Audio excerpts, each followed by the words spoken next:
Welcome back to the morning show here on Arise News.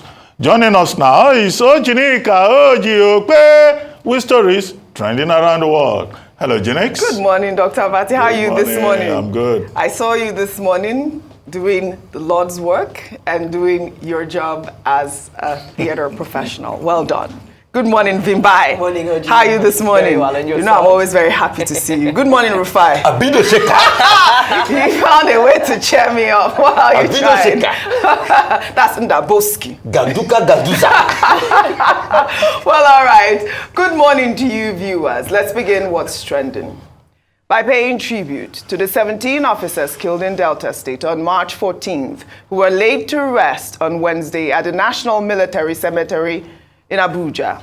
President Bola Ahmed Tinubu, during the funeral, announced the conferment of national honors on the officers and also awarded scholarships to all their children, including the unborn, up to the university level, and promised to provide a house for each of the families in any part of the country they desired. Each man now belongs to the hallowed list of servicemen and women who defended our country and protected their fellow Nigerians, not minding the risk to their own lives. They have all been awarded now.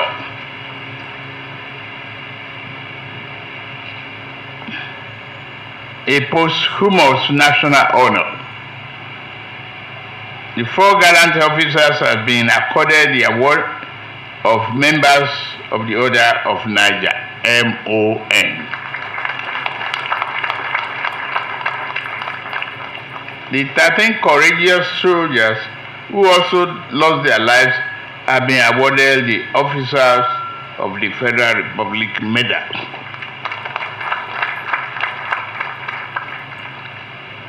I commiserate with the families of our fallen heroes and the entire armed forces.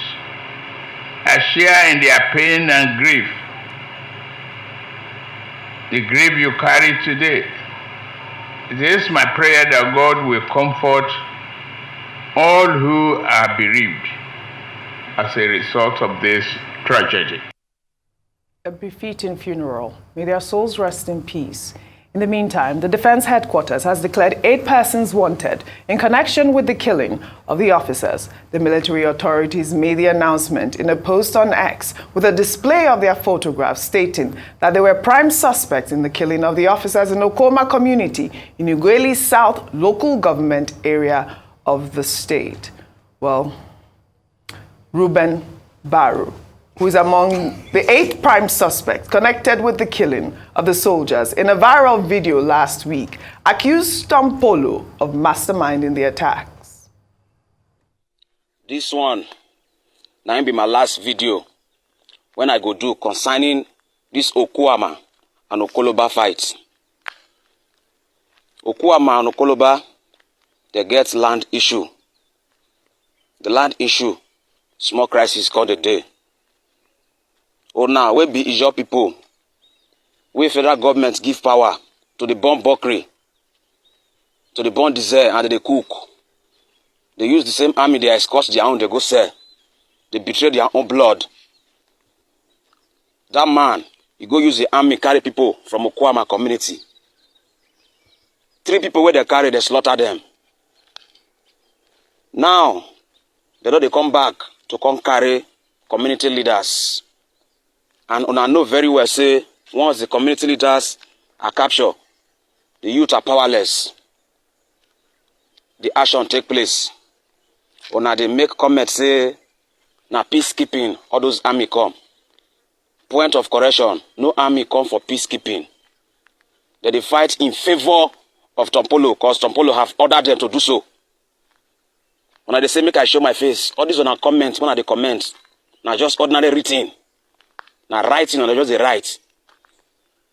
If I don't feel talk true for this my land, you know get where I go when I go talk true, when I go believe am. Now this video will be the last video when I go do. All right, Reuben Baru there.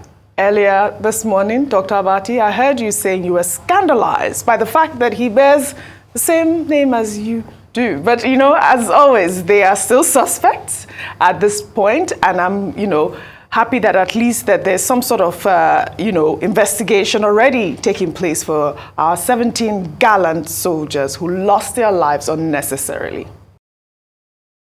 Well, Reuben Baru said this is the last video he will make. I hope it's not that he's planning to, you know, commit suicide or, you know, end up as a fugitive. But these are persons who have been declared wanted. Now, what the law says is that if you've been declared wanted, the sensible thing to do is to hand yourself over if you have nothing to hide. Yes. And if you have any information, it's not by running away from the law. It's by, you know, going to the relevant authorities and assisting them. As I said earlier on this morning, a man is innocent until proven guilty. So whoever thinks that they are innocent should just go to the authorities, having been declared wanted.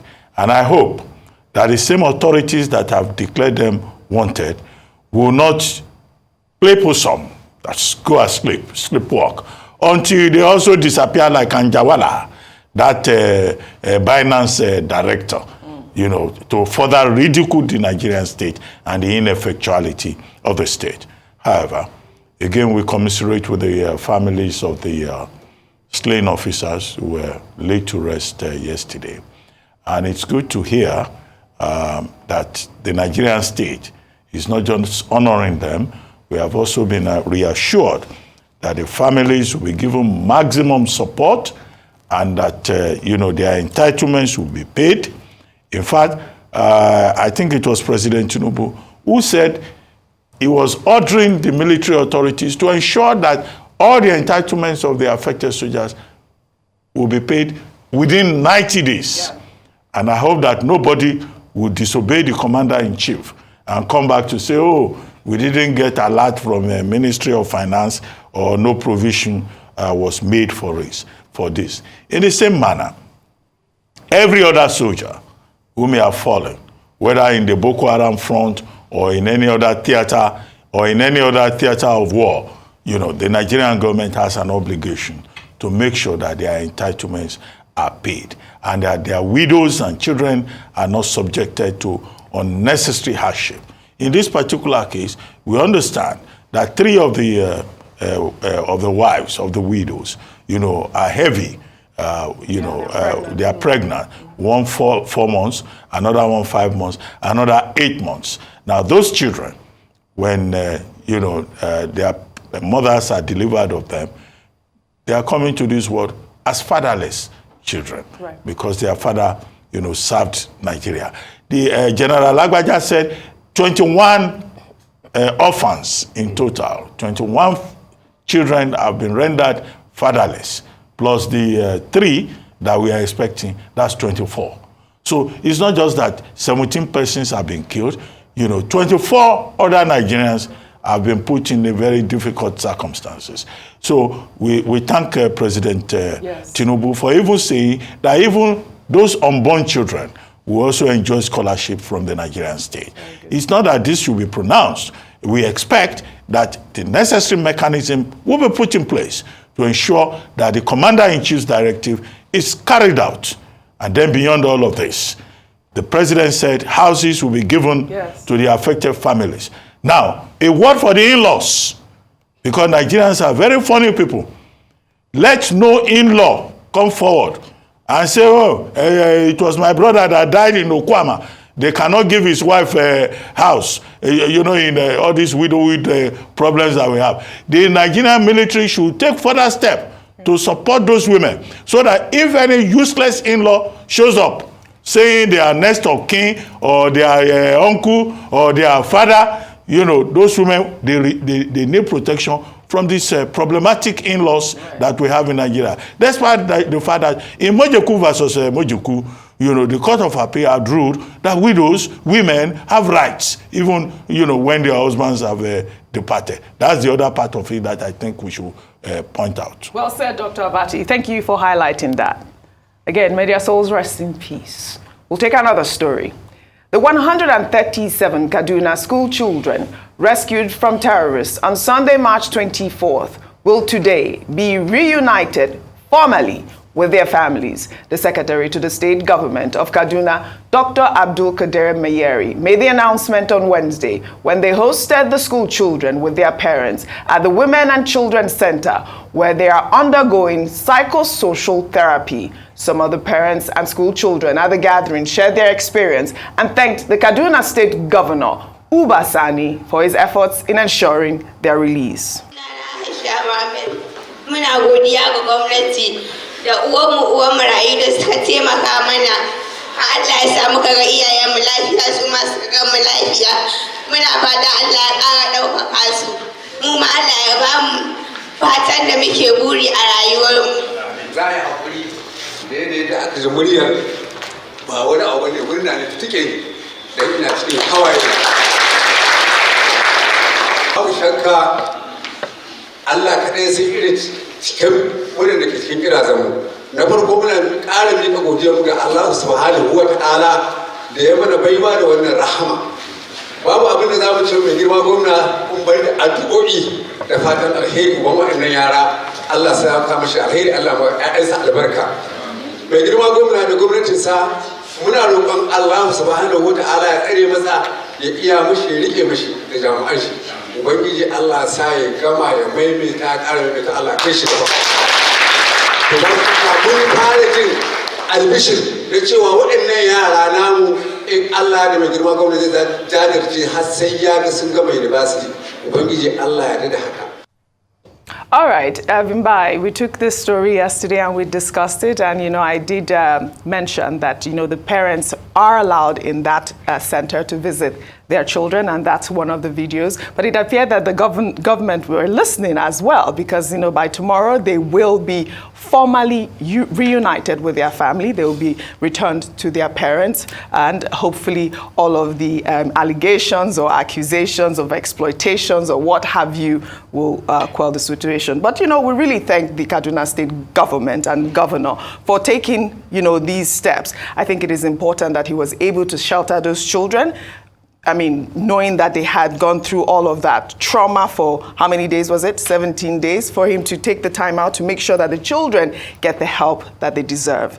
Absolutely. And Oji, thank you for seeing this through, because these are the visuals that we needed to see, so that, they say the proof of the pudding is in the eating. So we needed to see this. But just to reiterate that this is the beginning of a long journey for these children. This is only the beginning of healing. It's a lot of trauma, and some people in their entire lifetimes are unable to overcome such trauma. So I don't wish that on them. I do hope that, this journey is, that they're carried along. That it doesn't just end here. I hope they're able to be consistent. Now, very, very quickly to the suspect who made the video. I think Reuben Baru. I think it's showing, let's just leave him as the suspect, because I think it's showing a level of brazenness that is concerning, that our cybersecurity laws have become so lax that, the other day we had a gentleman who was claiming to be a terrorist or a bandit with money. People post such indicting videos freely onto our internet because they know that nobody is going to trace them or track them. He should be terrified to make this type of video. All right. Let me just comment on that. He definitely is not terrified, and he said that he is bold, because he said also that he is a son of a military officer, and he's saying these things to protect his community. Apparently he's been posting on social media before without his video, and that's why he said, now you guys have seen my face, this is the last video. He's been documenting the process for a while, and now he's a suspect. Then he should stop running. Then he needs to hand himself over so he can share all of this valuable information that he has. But this trend we're seeing of suspected criminals coming to social media to post, to flaunt, to whatever. No. Absolutely, I agree with you. Like Dr. Abati had said, I hope when he says this is the last video, he's not attempting to commit suicide. He should, like you said, turn himself in, and I think that's the appropriate thing to do. All right, we'll take another story.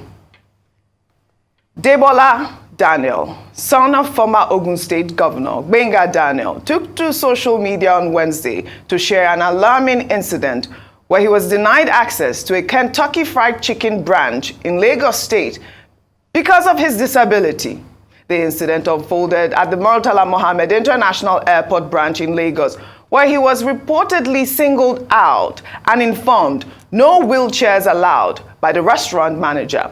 Taken to social media in a heartfelt, lengthy statement, Daniel shared his distressing experience, detailing the humiliation he endured and the discrimination faced by disabled individuals in Nigeria. His statement reads in part, "Being disabled often rolls over my spirit, leaving behind a trail of shattered dignity and forgotten humanity.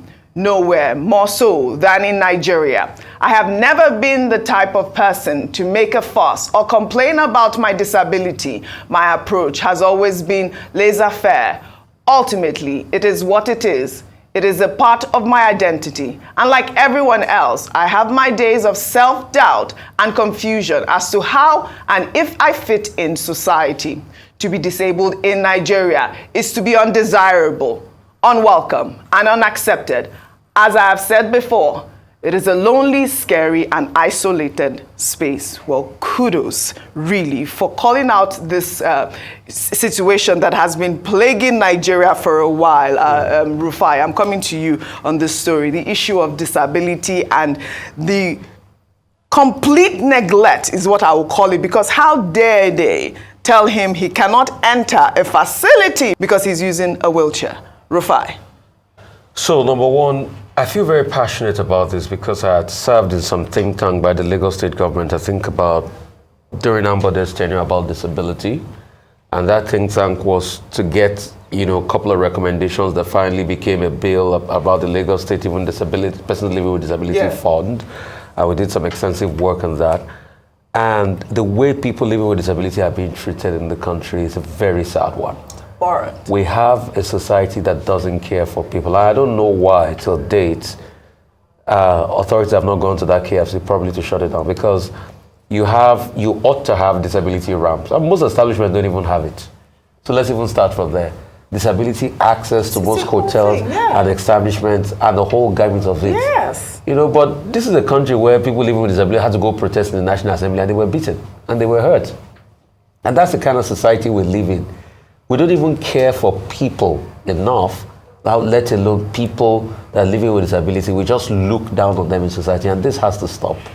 We need to be able to have a strong advocacy, and it must start by bringing this outlet, to book, to be able to make it a deterrent that you don't do this to any human being in the first place.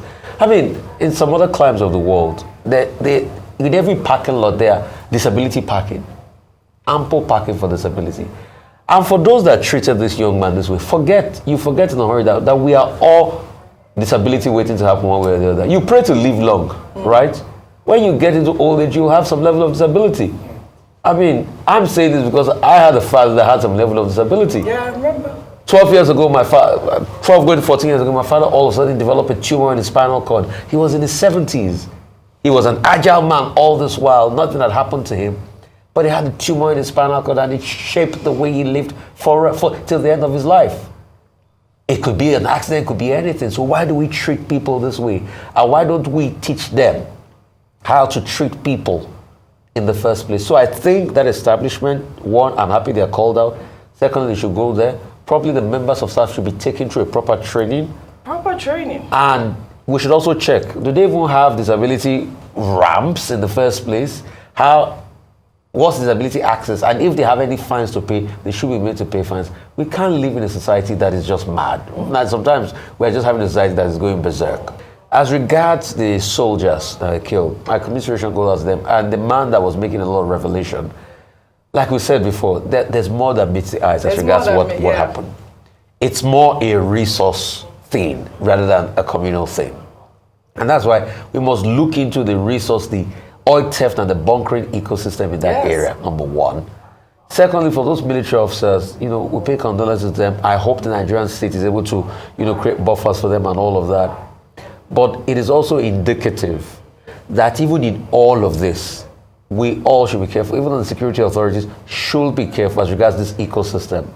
And the government should be careful. I'm going to say something very pertinent. The government should remember that using non-state actors with hitherto past of illegality in the Niger Delta to secure national assets will have its own complications in the future. Very well said, Rufai. If you don't mind, I would like to comment on the Bola Ahmed story. Yeah. I read his commentary. I mean, one of the finest pieces that I've read in recent times. He says he's ordinarily a quiet person, but that you cannot treat people this way. I'm quoting directly from him. And he asked the question, am I not human enough for KFC? And he raised the question about shattered humanity, about the kind of indignity that he was subjected to. And I salute his courage for speaking up to draw attention to a major omission in the Nigerian society. And I recommend that piece that he wrote, which was circulated on social media to everyone who has, some strain of humanity running through their veins. So it's good you are putting it out there. To be so humiliated, and he said he has never been subjected to such humiliation, and to do so in the presence of his wife, his brothers, his in-laws, at an international airport, at an international brand, unacceptable, at an international location. Now, there is a legal dimension to it. There is in Nigeria something called the Discrimination Against Persons with Disabilities Prohibition Act of 2018. That law was one of the major achievements of the Buhari administration, because it was the Buhari administration that signed the bill into law. Now, it talks about provisions for persons with disability at airports, by the roadside, everywhere. Nobody has obeyed that law. It talks about respecting persons living with disabilities. Nobody cares. It establishes the Disabilities Commission. That Disabilities Commission is poorly funded, is a completely irresponsible, comatose commission.